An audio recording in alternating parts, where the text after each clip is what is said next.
Que a graça e a paz do Senhor Jesus Cristo esteja com cada um de vocês nesse momento, nesse tempo precioso, nesse tempo maravilhoso que nós iremos ter juntos, porque nós gostaríamos de termos um momento precioso para lermos a palavra de Deus, para ministrarmos sobre a palavra de Deus e falarmos a respeito daquilo que é importante para a nossa vida, para a nossa comunhão com Deus, com os irmãos em Cristo Jesus. Quero felicitar, também aproveitar o momento a todos os pais, feliz dia dos pais a todos os pais, Deus os abençoe, com seus filhos, com seus casamentos, com suas esposas, que seja um dia abençoado, que seja um dia maravilhoso, amém? Então, queridos, quero convidá-los para nós termos um tempo aqui a respeito daquilo que a Bíblia nos fala, aquilo que a Bíblia fala aos nossos corações, principalmente aqui, hoje que nós estaremos iniciando, com a graça de Deus, o estudo da segunda carta de Paulo aos Tessalonicenses, o qual Paulo escreve com tão amor, Paulo escreve com tanta ternura em seu coração, com tanto empenho e dedicação, e assim envia essa carta para aqueles irmãos lá em Tessalônica, lá na Grécia, lá no meio de tantas situações, tantas tribulações, mas que estão perseverando de amor, estão perseverando em unidade um com os outros. Então nós queremos falar sobre como enfrentar vitoriosamente a tribulação.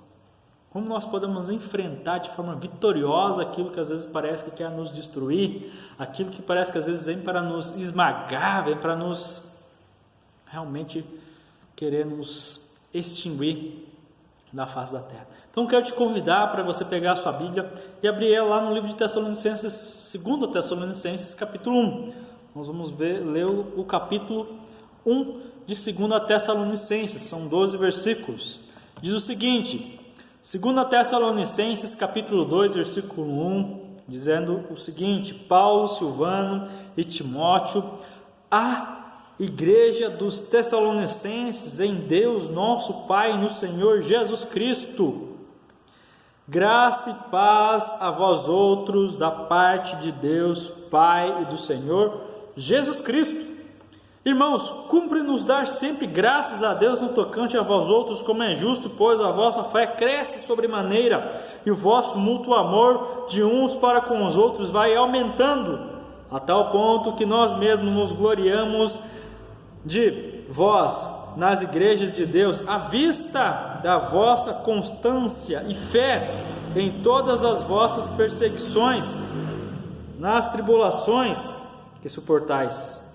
Sinais evidentes do reto juízo de Deus, para que sejais considerados dignos do reino de Deus, pelo qual com efeito estáis sofrendo. Se de fato é justo para com Deus que Ele dê em paga tribulação aos que vos atribulam, a vós outros que sois atribulados, alívio juntamente conosco, quando do céu se manifestar o Senhor Jesus com os anjos do seu poder, em chama de fogo, tomando vingança contra os que não conhecem a Deus e contra os que não obedecem ao Evangelho do Senhor Jesus Cristo.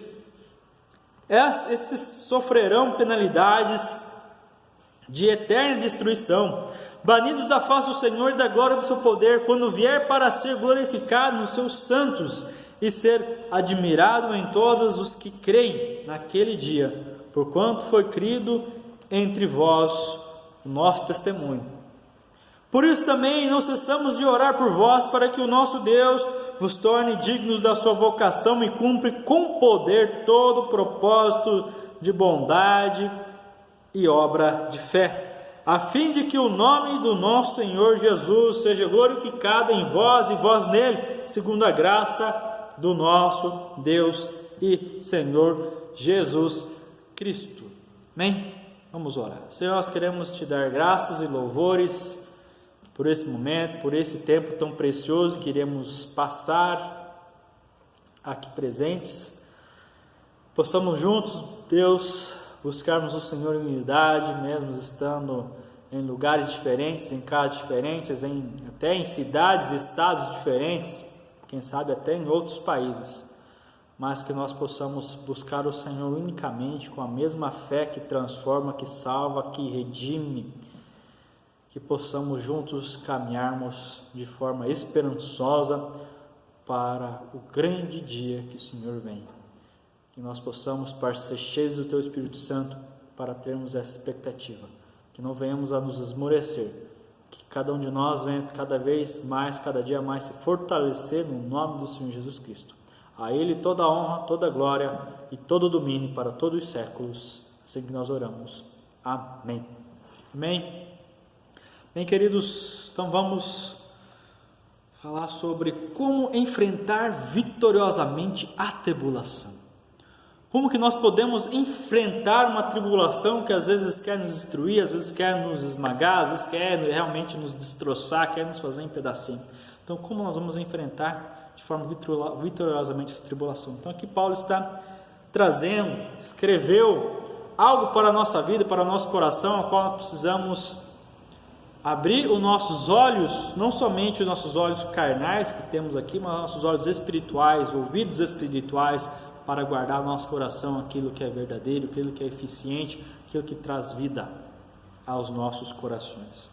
Então aqui está como enfrentar vitoriosamente a tribulação.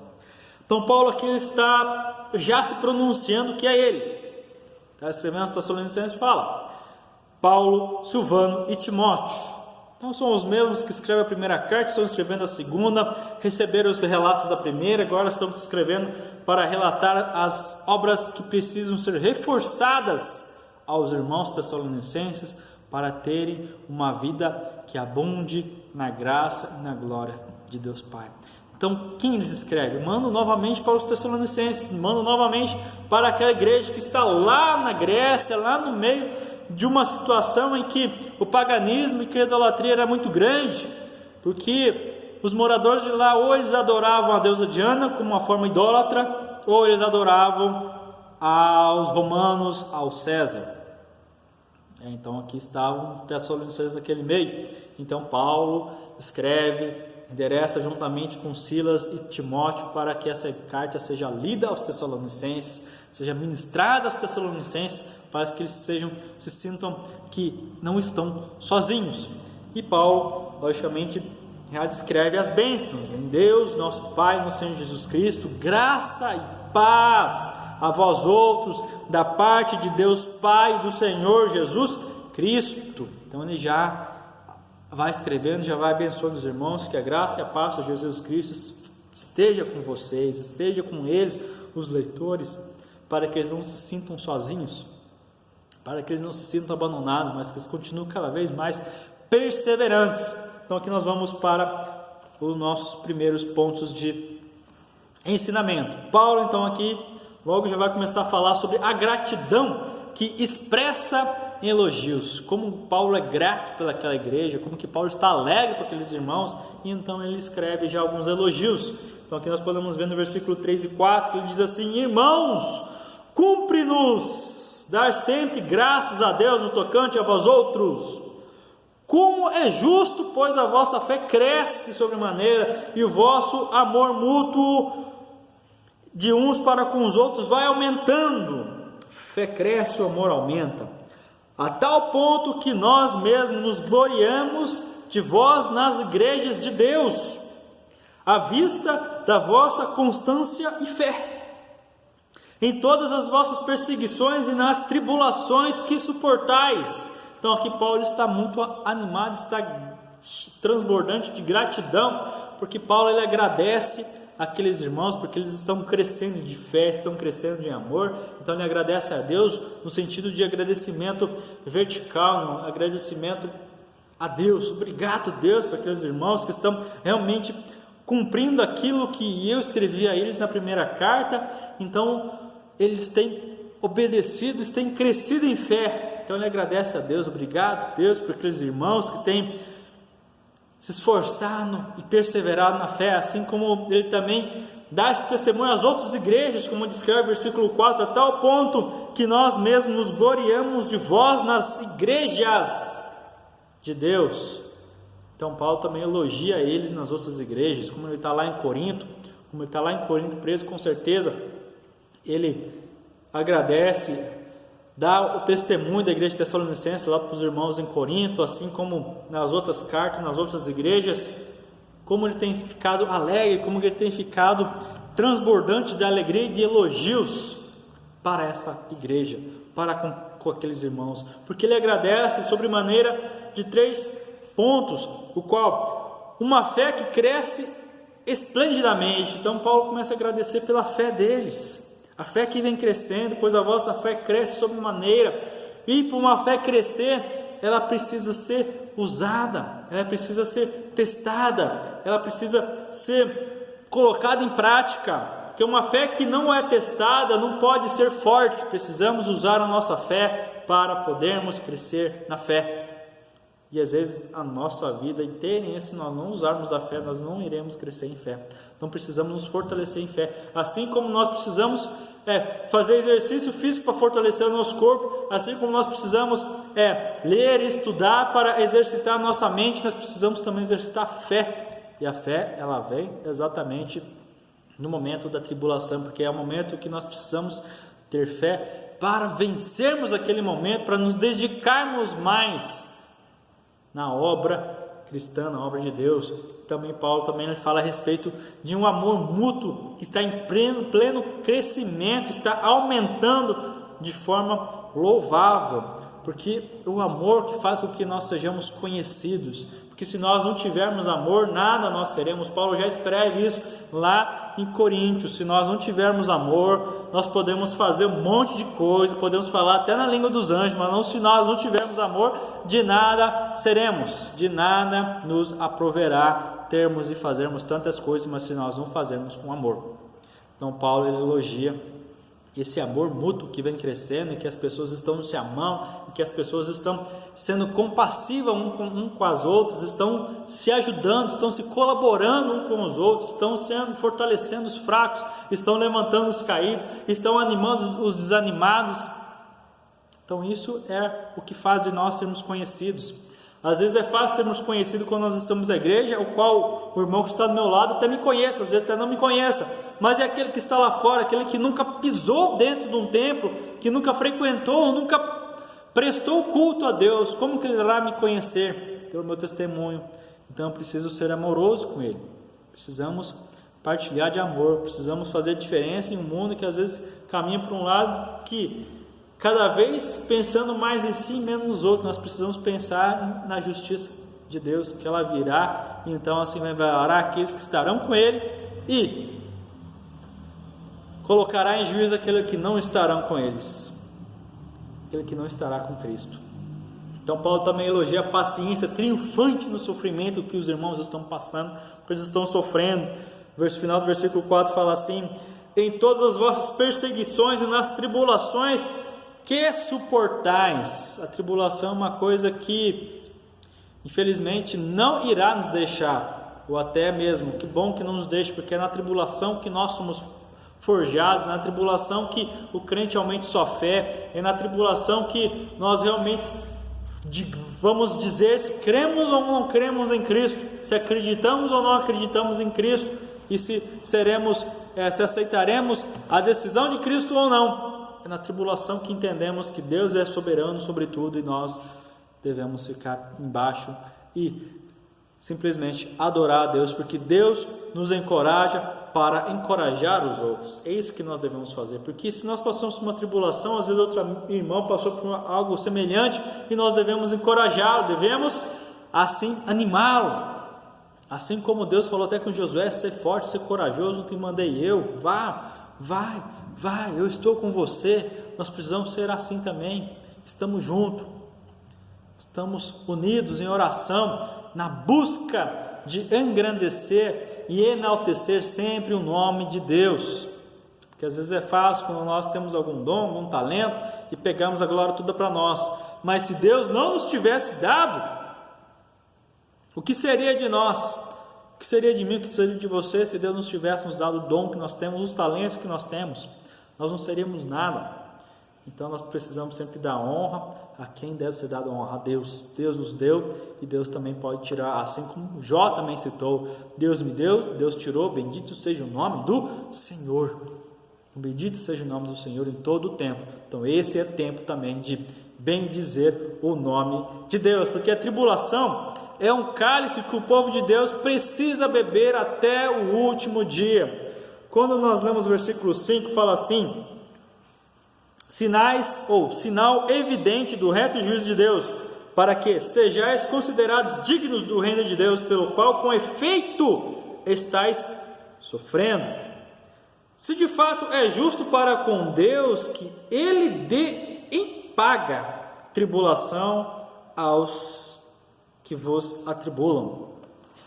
A tribulação, ela é uma coisa que vem também para fortalecer as nossas vidas.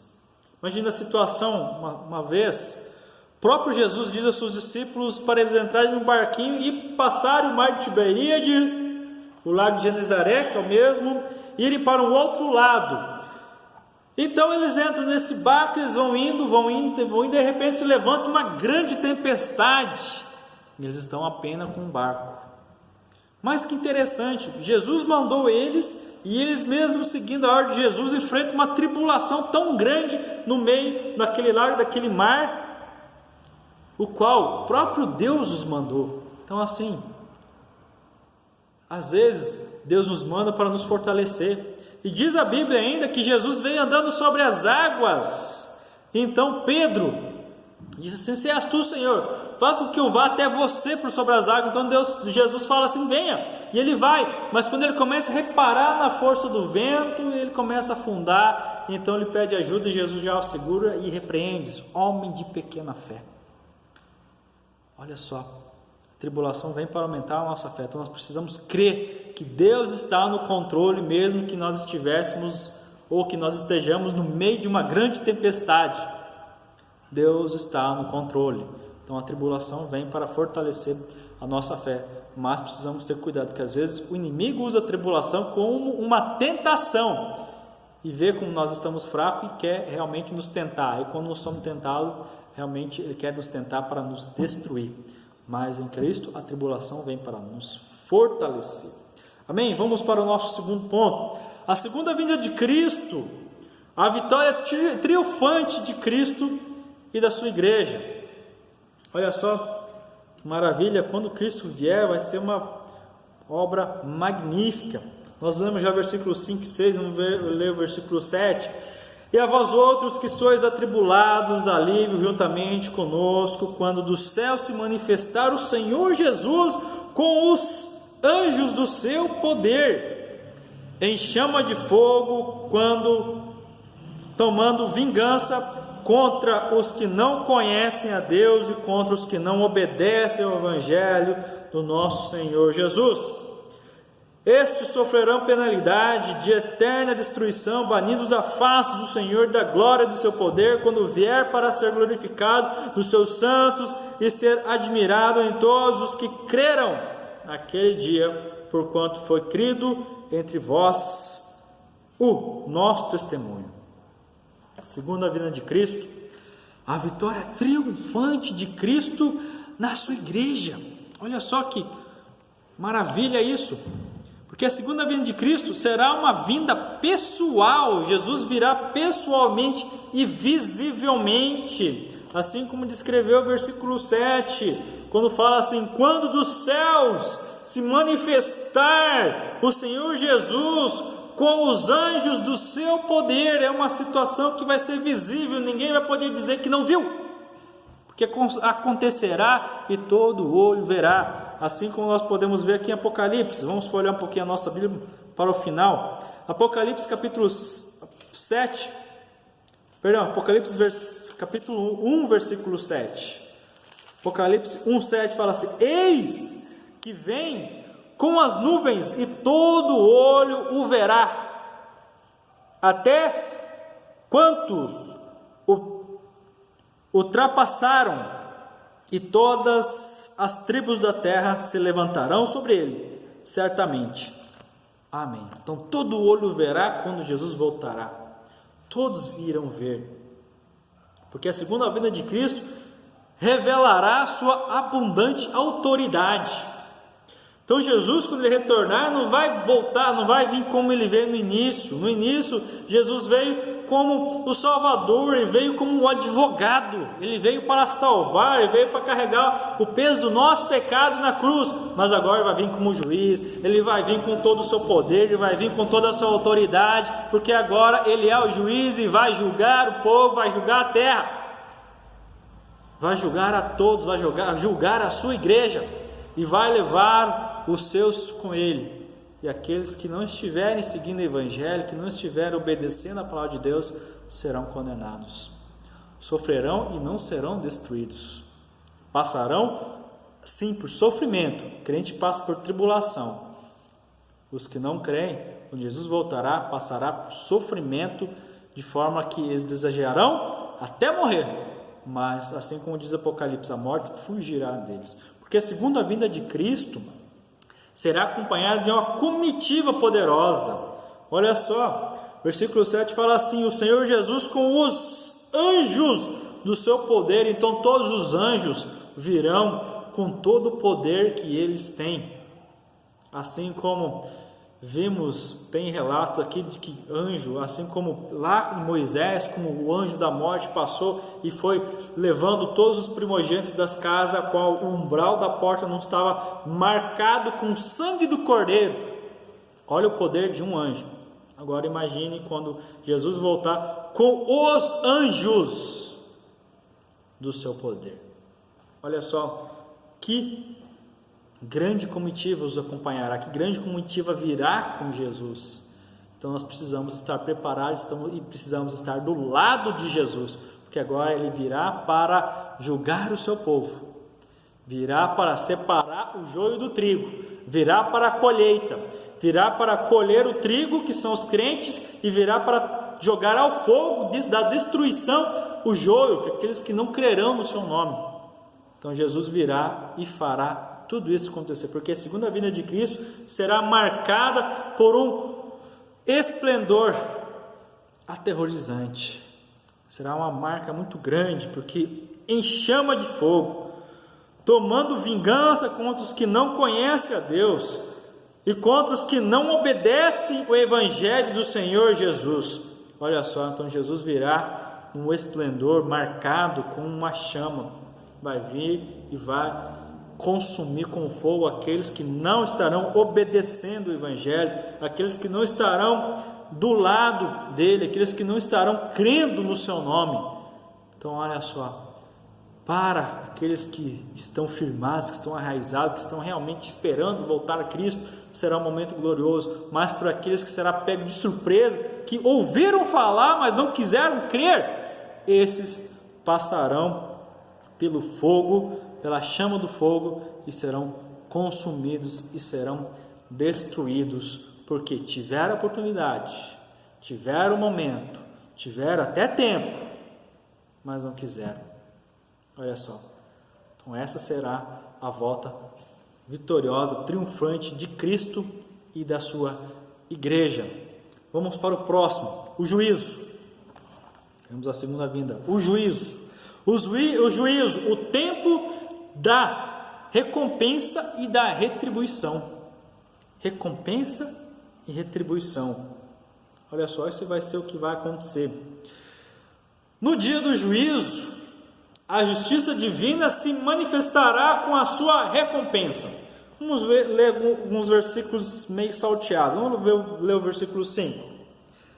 Sinal evidente do reto juízo de Deus, para que sejais considerados dignos do reino de Deus, pelo qual com efeito estáis sofrendo. Versículo 7. A vós outros que sois atribulados, alívio juntamente conosco, quando do céu se manifestar o Senhor Jesus com os seus anjos do seu poder. E versículo 10. Quando vier para ser glorificado nos seus santos e ser admirado em todos os que crerão naquele dia, porquanto foi crido entre vós o nosso testemunho. Então o juízo, o dia do juízo, a justiça divina se manifestará com a sua recompensa. Então aqueles que não fizeram por onde, ou seja, que não andaram segundo as orientações de Cristo, que fizeram mal, serão recompensados com mal. Aqueles que fizeram bem estarão felizes, estarão animados, estarão vigiando, porque estarão aguardando a vinda de Cristo. Então haverá uma recompensa para aquele que fez o mal, para aquele que não andou nos caminhos de Cristo, será recompensado com fogo. Assim como o fogo é a presença de Deus também, a presença de que nós vemos lá com Abraão, nós vemos com Moisés lá na sarça ardente, em que Deus se mostrou na chama, e a chama não se consumia. Essa é a presença de Deus, mostra como Deus fará, porque essas pessoas que não andarão nos seus caminhos, não estão andando nos seus caminhos, eles serão considerados para andarem na fornalha de fogo e serão consumidos, assim como foram consumidos aqueles que deveriam ser consumidos. Vemos que o exemplo da fornalha, em que os amigos de Daniel foram salvos, mas aqueles que realmente não creem em Deus foram queimados naquele lugar. Então aqueles que andarão nos caminhos de Deus serão dignos do reino de Deus. Então eles terão alívio da tribulação, porque assim aqueles que estão passando por a tribulação, aqueles que são atribulados, haverá alívio. Também resplandecerão a glória de Cristo. Então aqueles que passarão por um momento de tribulação verão a glória de Cristo, e quando vier para ser glorificado nos seus santos e ser admirados em todos que creem naquele dia, então eles poderão ver a glória de Cristo, aqueles que andaram segundo aquilo que foi anunciado, segundo aquilo que foi orientado. E também terá a parte do juízo. A justiça divina se manifestará em retribuição. Então agora Cristo vai retribuir aquele mal que a pessoa fez, aquela recompensa, aquela situação em que ele plantou o mal, ele vai colher o mal. Então vai ter retribuição. Então essas pessoas que fizeram mal, assim como diz o versículo 6, se de fato é justo para com Deus que ele dê e paga tribulação aos que vos atribulam.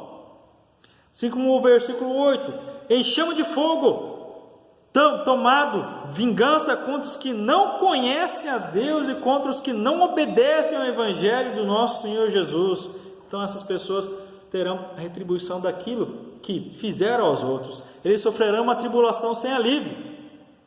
Passarão por um momento em que não terão como negar que não ouviram, mas eles causaram a tribulação, então eles terão essa tribulação e sem alívio. Os crentes terão alívio da tribulação, os que não estiverem crentes não terão alívio, porque eles também sofrerão a justa vingança divina, serão condenados, serão queimados, serão o joio jogado ao fogo. Então as pessoas que sempre fazem o mal, que sempre querem pagar o mal com o mal, serão retribuídos também da mesma forma quando Jesus voltará. Se nós podemos ver aqui em Gálatas capítulo 6, versículo 7, que diz o seguinte: não vos enganeis, de Deus não se zomba, pois aquilo que o homem semear, isso também ceifará. É o que diz a grande lei da colheita, que você planta, você colhe. Você não é obrigado a plantar, mas você é obrigado a colher. Então aqui está.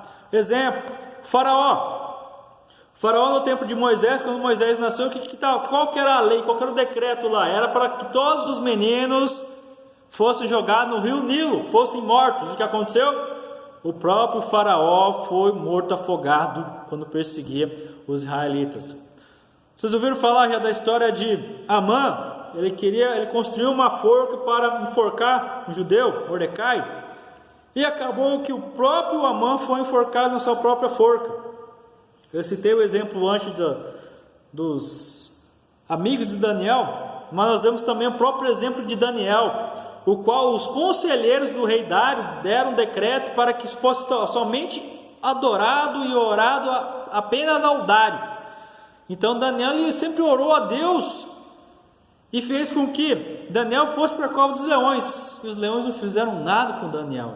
E agora os conselheiros de Dário que foram para a cova do leão, e diz a Bíblia que eles nem caíram no chão, no fundo da cova, e os leões já estavam lá estraçalhando, estavam acabando com eles. Nós vemos também a incredulidade dos judeus, quando crucificaram Jesus, quando não acreditaram que Jesus era o Messias, e vemos que 70 anos depois, a própria Jerusalém foi destruída, o próprio templo foi destruído. Então o que aconteceu? Aqueles que tentaram fazer o mal, sofreram o próprio mal, tiveram a sua retribuição. Eles sofrerão uma penalidade de eterna destruição. O versículo 9 fala assim: eles sofrerão penalidade de eterna destruição, banidos da face do Senhor e da glória do seu poder. Ou seja, eles não serão de certa forma aniquilados, porque a aniquilação seria muito fácil, seria já extinto e acabaria o sofrimento. Então, para aqueles que não creem em Deus, não creem em Jesus, eles sofrerão a penalidade de eterna destruição. Ou seja, como se o seu corpo fosse se despedaçando e você fosse sentindo isso e fosse continuar se despedaçando, mas você não parasse de sofrer por isso. Eles serão banidos para sempre da face do Senhor e da glória do seu poder. Olha só, serão realmente retirados, serão realmente excluídos. Então o tempo de buscar a Deus é agora, porque as consequências são muito grandes. E vamos para o nosso último passo, nosso último pensamento, que fala assim: a intercessão. Então Paulo orientou, Paulo ele ficou alegre, e também Paulo ele usou das suas palavras para exortar os irmãos a permanecerem firmes e fiéis, porque a condenação daqueles que não creem em Jesus é muito grande, é muito pesada. Então Paulo não quer que ninguém vá sofrer essa condenação, por isso que Paulo alertou. Por isso que está descrito aqui para nós, o alerta de nós buscarmos fazer a vontade de Cristo, não a nossa vontade unicamente, mas a de Jesus. Então vamos ver aqui, Paulo finaliza aqui o capítulo 1, então ele está intercedendo, está orando, porque a intercessão é um instrumento de encorajamento dos santos, dos irmãos, dos queridos da igreja. Vamos ver aqui o versículo 11 e 12. Por isso também não cessamos de orar por vós, para que o nosso Deus os torne dignos da vocação e cumpra com poder todo o propósito de bondade e obra e de fé, a fim de que o nome do nosso Senhor Jesus seja glorificado em vós e vós nele, segundo a graça do nosso Deus e do Senhor Jesus Cristo.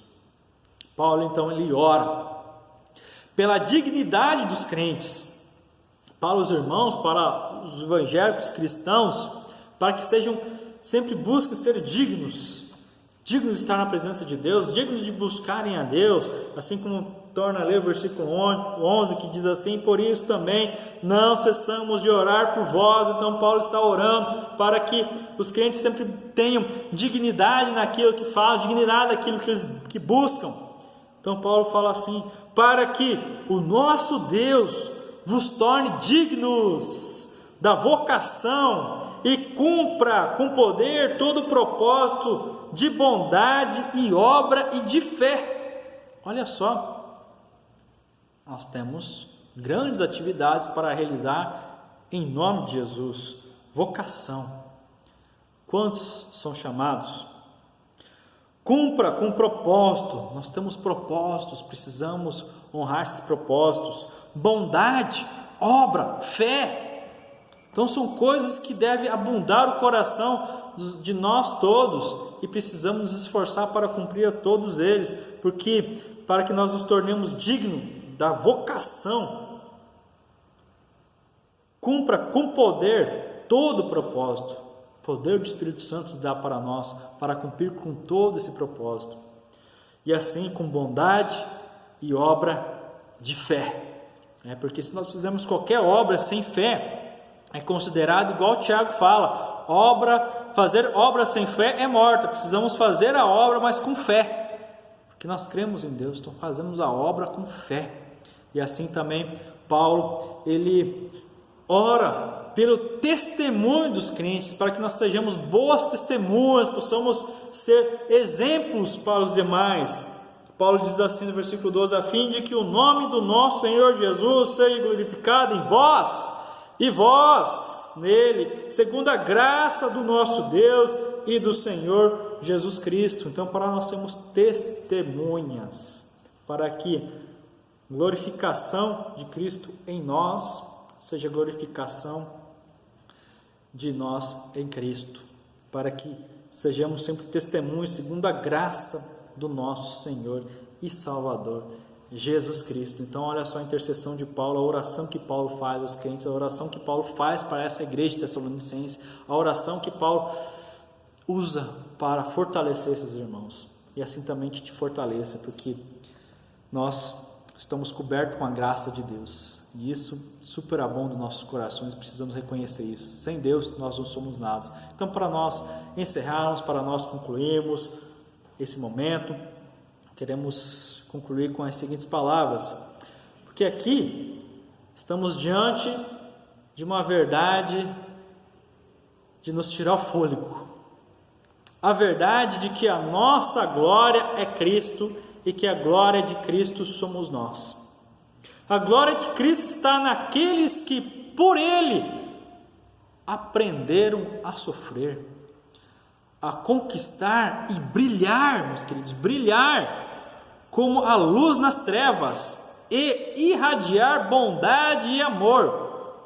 A glória de um mestre está nos discípulos que formam e dos pais, olha só interessante, dos pais, de você que é pai, nos filhos que gera e ensina a viver. E a nós cabe o tremendo privilégio e a gloriosa responsabilidade de Cristo ser glorificado em nós e nós nele. Então que isso enraize em seu coração, para que a glória de Cristo somos nós, e a nossa glória seja Cristo, para honrar e glorificar o nome de Jesus. Amém? Que Deus os abençoe, tenha um dia abençoado para honrar e glorificar o nome do Senhor Jesus Cristo. Vamos orar. Senhor, nós queremos te agradecer por esse momento, por esse tempo que o Senhor separou exclusivamente para que possamos ter esse momento agradável aos queridos, Pai. Que possamos olhar para a tribulação e ver uma oportunidade de aumentar a nossa fé, que é fé que nos salva, a fé que faz com que nós reconhecemos os nossos pecados, que nós nos arrependemos, que nós queremos buscar mais ao Senhor de verdade. Assim como falamos no meio da semana, nós possamos adorar o Senhor em espírito e em verdade, que não seja exclusivamente na igreja, seja exclusivamente quando o pastor está pregando, quando alguém está ministrando, quando está cantando os louvores, mas que possamos ser íntegros sempre, para honrar e glorificar o nome do Senhor Jesus Cristo. Então que a paz do Senhor Jesus Cristo esteja com cada um de vocês, que o amor esteja com cada um de vocês e que a graça seja abundante com cada um de vocês. Em nome de Jesus, amém. Amém, Deus vos abençoe. Foi um prazer estar ministrando novamente os queridos. Espero que tenha sido um prazer para você estar nos acompanhando. Então, que tenha um abençoado dia. Abraço seu pai, abraço a mãe, abraço os filhos, abraço sua família toda e abençoe-os em nome de Jesus. Deus os abençoe. Obrigado. Tenha um excelente dia na graça e na paz do Senhor Jesus Cristo. Amém.